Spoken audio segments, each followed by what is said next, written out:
Good morning, YouTube. Rob, One Strange Journey.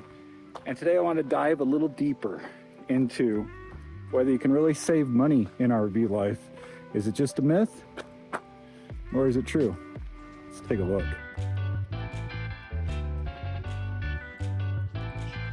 It's like dragging you. He stops to go pee and then he like runs to try to catch back up and go do that over there. So let me talk about the breakdown of what it costs when we lived in California, for instance.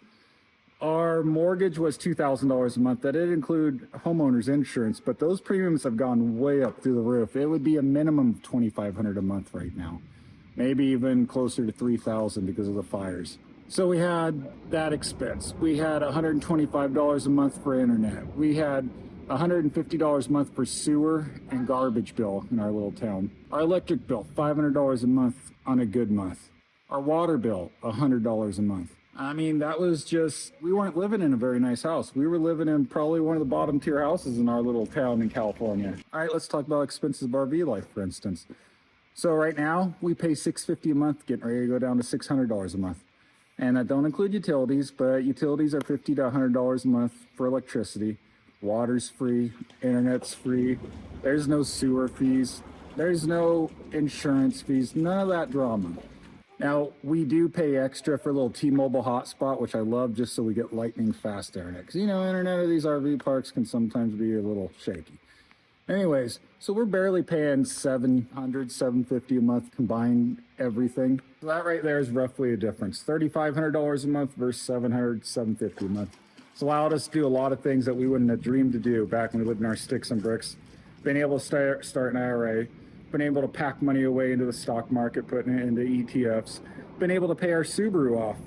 That was a $35,000 car that we had on lease for 3 years, and we just paid it off and own it free and cleared out. We would have never done that at Sticks and Bricks house. So yes, we've saved a fortune by living the RV life. We have discussed the pros of RV living and where you can save money, but we got to discuss some of the hidden costs to RV living. These things do break down from time to time, and sometimes repairs are needed, sometimes modifications are needed. I love doing modifications to my rig. I'm always doing one right now. So you've got to have a backup plan. You got to have a little bit in the piggy bank stashed aside for when these kind of emergencies come up. It could be 911 emergency, like, oh my gosh, stuff, or it could just be little stuff, you know, there's wear and tear items. They, you know, just like a house though. A house, stuff breaks, appliances break, you need a plumbing repair, you need electrical repair. RVs are no different. The one thing I like about RVs over a house is I feel like this is easier to work on than a house. I mean, here's all your piping, for instance. If this was a house, this would be underneath your house, this would be encased in concrete, this would be inside a wall, all that kind of stuff. In RV, it's not very hard to access this sort of stuff. And I stand by my word when I say I think 90% of the repairs you'll ever need to do on RV, you can do yourself. If you're all a DIYer, you can find the answers to everything on YouTube. You can find the answers on Facebook forums, how to do all these repairs. I mean, there's 100 know-it-alls out there. So you can, a lot of this stuff you can do on your own, but you're still going to want to put some money aside. One thing that's guaranteed is stuff will come up. Big difference is with a house, you're in your town. When you're in an RV, you could be in any town. You could be in the, you don't even have to be in a town. You could be in the middle of nowhere when stuff happens. So you want to be prepared. You want to have money, put some money aside, and that's the only way to sustain this lifestyle, or else you will be high and dry out in the middle of the desert somewhere in there. I almost forgot one more point I wanted to mention, and that is when we're talking about expenses to watch out for is fuel. Fuel's a major role. You go from one state to another, it costs different amounts. It's right now out in Florida, it's like $2.79 a gallon for say unleaded. Out here, it's $3.19 a gallon. In California, it's $27 a gallon for real. So one state to another, the cost of fuel really does change. And the more you travel, the more fuel you use. So it's definitely something to keep in mind. If you're going to travel 5,000 miles a year or 25,000 miles a year, of course, it's going to cost a lot more. If you're on a budget, you might want to slow down how much you travel. I covered that in one of the other sections. And by doing so, you'll save a lot because you'll also benefit on those weekly or monthly campground fees. I just was getting ready to edit this video and thought about that. All right, let's discuss some of the best ways to save money in RV life. And one of them we can start with is boondocking. Boondocking is where you stay for free overnight at a Walmart, Cracker Barrel, out on BLM land, some kind of public lands where it's legal to stay. It's a great way to save $50 to $100 a night. You just got to be prepared. You got to either have solar power, you got to have battery backups, you got to have a generator, unless you're set up to where you don't need any electricity for a night. Which, you know, if it's in the evening time and it's cooler out, a lot of time, you know, you just got your phone charged or your laptop charged, watch a little TV on it, crack the windows open, and you're set.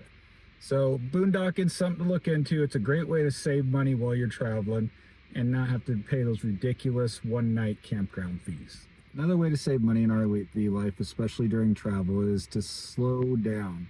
If you can stay at an RV park for a week instead of just a night, you're going to get a weekly discount. If you can stay there for a month instead of just a night, you're going to get a huge discount.